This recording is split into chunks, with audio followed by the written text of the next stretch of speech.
Interstellar, l'épopée aux dimensions cosmiques de Christopher Nolan, a laissé beaucoup d'entre nous dans le flou par moments. Surtout lors des scènes qui semblent défier notre compréhension du temps, tel que nous le connaissons.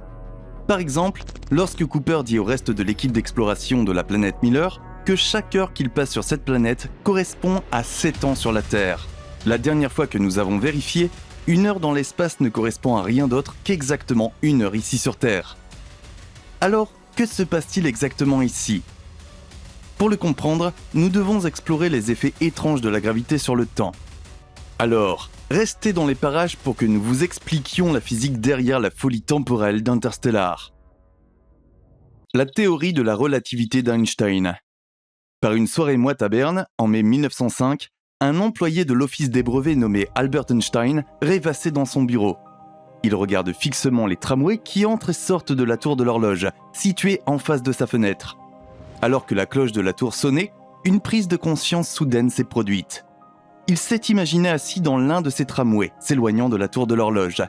Il s'est rendu compte que lorsque son tramway approchait de la vitesse de la lumière, les aiguilles de la tour de l'horloge se déplaçaient lentement. Ainsi, le temps aurait ralenti à la tour de l'horloge.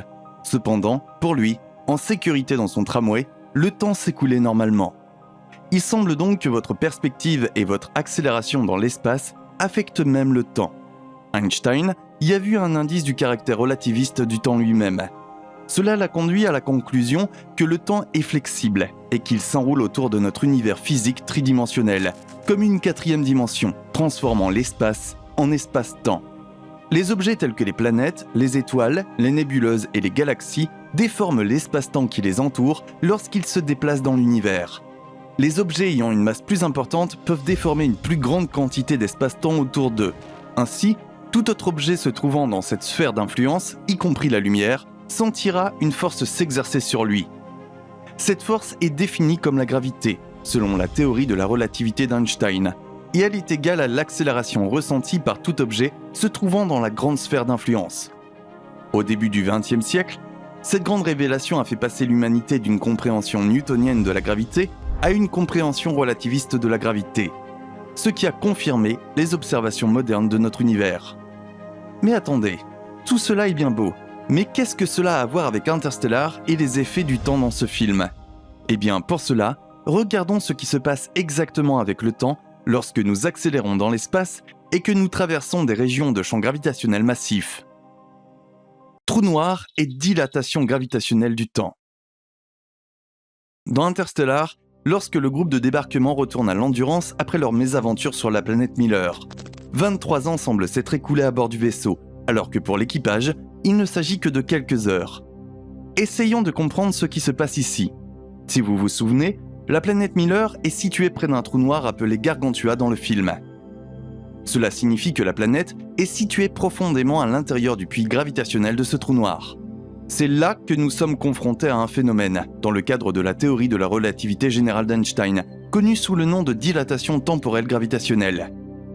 Nous avons déjà établi que la gravité est liée au temps. Ainsi, l'une des conséquences fascinantes de la théorie de la relativité d'Einstein est que, à mesure que l'on se rapproche du centre d'une masse gravitationnelle, dans ce cas l'horizon des événements de Gargantua, le temps ralentit. Un trou noir supermassif comme celui du film peut avoir une masse équivalente à 1 million de fois celle de notre Soleil. Cela courbe fortement le tissu de l'espace-temps autour de lui, créant un énorme puits gravitationnel. Plus vous vous trouvez à l'intérieur de ce puits, plus le tic-tac de votre horloge sera lent, par rapport à ceux qui se trouvent juste en dehors de sa portée gravitationnelle.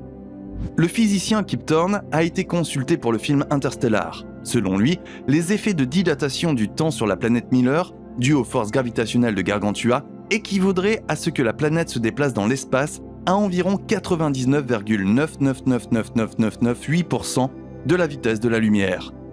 Mais pourquoi cela se produit-il ? Pour mieux comprendre, imaginons que vous vous trouvez sur la planète Miller, qui est très proche de l'horizon des événements d'un trou noir supermassif. Depuis la surface, vous projetez un rayon laser vert sur Romilly, qui se trouve à l'intérieur d'Endurance, beaucoup plus loin de l'influence du trou noir. Nous savons qu'un rayon laser vert a une fréquence de vibration spécifique. Disons que c'est 600 trillions d'oscillations par seconde. En traversant le puits gravitationnel intense du trou noir, il perd beaucoup d'énergie. En d'autres termes, sa fréquence diminue. Lorsqu'il atteindra Romilly dans l'Endurance, sa fréquence aura été ralentie par un facteur de 60 000. Cela signifie qu'il ne recevra que 10 milliards d'oscillations par seconde, ce qui correspond à un faisceau radioélectrique à micro-ondes au lieu d'un laser vert. Donc, vous avez généré 600 trillions d'oscillations par seconde, mais Romilly n'en a reçu que 10 milliards par seconde. Qu'est-il arrivé ? Nous savons que l'énergie, dans ce cas la lumière, ne peut pas simplement disparaître dans l'air. C'est ce que la conversion de l'énergie et la première loi de la thermodynamique nous enseignent. La seule façon dont cela peut se produire est qu'une seconde sur votre horloge, sur la planète Miller, n'est pas la même qu'une seconde sur l'horloge de Romilly, sur l'Endurance. Il ne vous faut qu'une seconde pour créer ces 600 trillions d'oscillations, mais il me faudra 60 000 secondes, presque une journée, pour que Romilly les reçoive.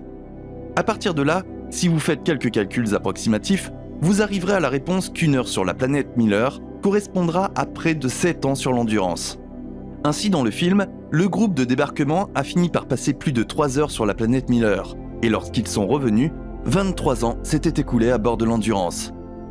Cet effet de dilatation temporelle est également visible vers la fin du film, lorsque Cooper se réveille relativement jeune dans une colonie en orbite autour de Saturne, alors que sa fille a vieilli de manière significative et est sur son lit de mort.